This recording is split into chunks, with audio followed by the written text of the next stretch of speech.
नमस्कार, सप्ततारा न्यूजमध्ये आपले स्वागत आहे। न्यूज बुलेटिनमध्ये जाणून घेऊया आजच्या ठळक घडामोडी। उपमुख्यमंत्री नामदार अजितदादा पवार यांनी घेतले पुशेगाव येथे श्री सेवागिरी महाराजांचे दर्शन। कार्यकर्त्यांनी बोललेला नवस फेडला। राज्याचे उपमुख्यमंत्री नामदार अजितदादा पवार शुक्रवारी सातारा जिल्ह्याच्या खासगी दौऱ्यावर होते। त्यामध्ये त्यांनी जिल्ह्यातील विविध दैवतांचे दर्शन घेतले। सुवर्णनगरी पुशेगाव येथील सद्गुरू परमपूज्य श्री सेवागिरी महाराजांच्या समाधीचे दुपारी 12:15 वाजता दर्शन घेतले व बारामती तालुक्यातील कार्यकर्त्यांनी बोललेला नवस पूर्ण केला। माळेगाव येथील काही कार्यकर्त्यांनी विधानसभेच्या निवडणुकीत अजितदादा पवार हे 1 लाख मतांच्या फरकाने निवडून यावेत असे मागणी घालत सद्गुरू परमपूज्य सेवागिरी महाराजांकडे नवस केला होता। बारामतीमधून 1 लाखांपेक्षा जास्त फरकाने निवडून आल्यानंतर हा नवस फेडण्यासाठी अजितदादा पवार यांना आम्ही घेऊन येऊ असा नवस केला होता। बारामती विधानसभेच्या निवडणुकीत अजितदादा पवार 1 लाखाच्या वर मतांनी निवडून आले। अजितदादा पवार आज स्वतः हा नवस पूर्ण करण्यासाठी पुशेगाव येथील श्री सेवागिरी महाराजांच्या मंदिरात दुपारी 12:15 वाजता दाखल झाले। देवस्थान ट्रस्टच्या वतीने त्यांचे स्वागत करण्यात आले। त्यानंतर त्यांनी सद्गुरू परमपूज्य श्री सेवागिरी महाराज यांच्या समाधीचे दर्शन घेतले। यावेळी देवस्थान ट्रस्टचे माजी अध्यक्ष रणधीर शेठ जाधव यांच्यासह विश्वस्त मंडळातील सदस्य, पदाधिकारी व कार्यकर्ते यावेळी उपस्थित होते। म्हसवड पोलिसांकडून अखेर भोंदूबाबा जेरबंद, 5 जणांना घातला 36 लाखांचा गंडा, 5 दिवसांची पोलीस कोठडी। पैशांचा पाऊस पाडण्याचे आमिष दाखवून मान व बारामती तालुक्यातील 5 जणांना 36 लाख रुपयांना गंडा घालणाऱ्या भोंदूबाबाला त्याच्या मित्राच्या घरातूनच म्हसवड पोलिसांनी अखेर जेरबंद केले। पोलिसांनी त्याला स्थानिक न्यायालयात हजर केले असता 5 दिवस पोलीस कोठडीत ठेवण्याचे आदेश देण्यात आले आहेत। या संदर्भात सहाय्यक पोलीस निरीक्षक सकाराम बिराजदार यांनी शुक्रवारी सकाळी 11:30 वाजता या गुन्ह्याविषयी सविस्तर माहिती दिली।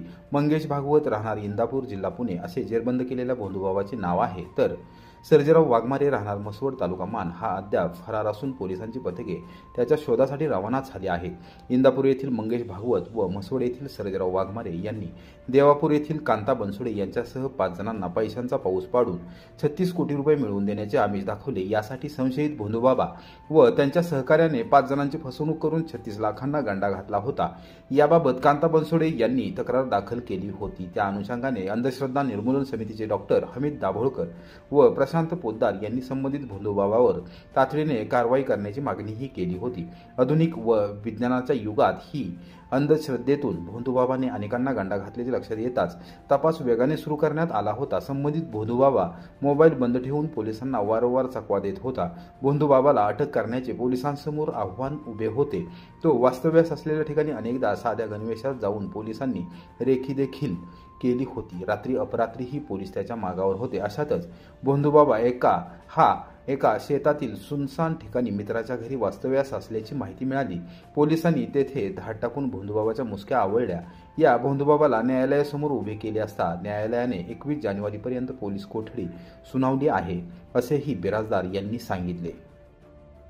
फलटण तालुक्यातील विडणी येथे ऊसाच्या शेतात अर्धवट अवस्थेतील महिलेचा मृतदेह सापडला। अंधश्रद्धेचा बळी असल्याची सर्वत्र चर्चा।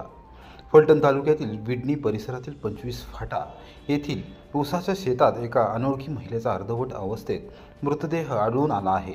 ऊसाच्या शेतात गुलाल, कुंकू, दिव्याची वात, नारळ, काळी बाहुली तेथेच आढळून आल्याने अंधश्रद्धेतून हा प्रकार घडला असावा असा प्राथमिक अंदाज व्यक्त केला जात आहे। ही घटना शुक्रवारी सकाळी 11 वाजण्याच्या सुमारास उघडकीस आली। या घटनेमुळे फलटण तालुक्यासह पश्चिम महाराष्ट्रात खळबळ उडाली आहे। फलटण तालुक्यातील विडणी येथील 25 फाटा परिसरात प्रदीप जाधव यांचे ऊसाचे शेत आहे। निर्मनुष्य ठिकाणी काही दिवसांपूर्वी अज्ञात व्यक्तीने एका महिलेचा खून करून मृतदेह ऊसाच्या शेतात टाकून फरार झाला असावा अशी शक्यता व्यक्त केली जात आहे। संबंधित मृतदेह अर्धवट तसेच सडलेला आहे। हिंस्त्र प्राण्यांनी कमरेपासून सडलेला भाग ऊसाच्या शेतातून बाहेर ओढून आणला तेव्हा शुक्रवारी सकाळी हा प्रकार उघडकीस आला।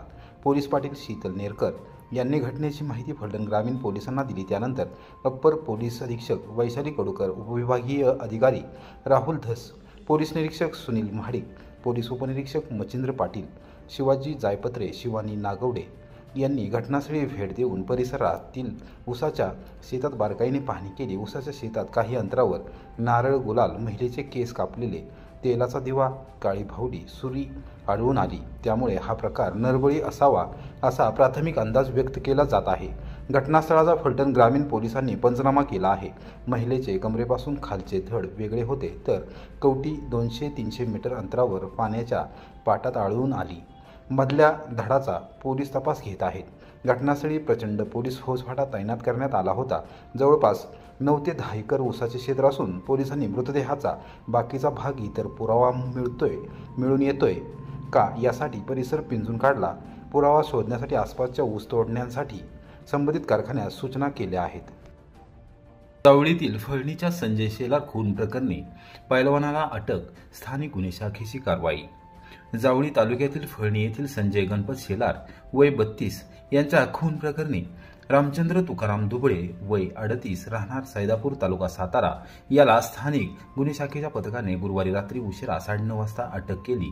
संशयित दुबळे हा पैलवान असून त्याने खून केल्याची कबुली दिली आहे। याबाबतची माहिती स्थानिक गुन्हे शाखेकडून शुक्रवारी सकाळी 11 वाजता देण्यात आली। संजय शेलार यांना मारहाण झाल्यानंतर दिनांक 2 जानेवारी रोजी सकाळी त्यांचा मृतदेह अंधारी गावच्या हद्दीत आढळून आला। मेढा पोलिसांनी घटनास्थळाचा पंचनामा करून मृतदेह शवविच्छेदनासाठी पाठवला असता मारहाणीमुळे मृत्यू झाल्याचे समोर आले होते। गुरुवारी या प्रकरणातील मारेकऱ्याला पोलिसांनी पकडले। संशयित रामचंद्र दुबळे याला दुसऱ्या जिल्ह्यात पकडल्यानंतर रात्री उशिरा साताऱ्यात आणण्यात आले। पोलिसांनी प्राथमिक चौकशी केली असता त्याने खुनाची कबुली दिली आहे।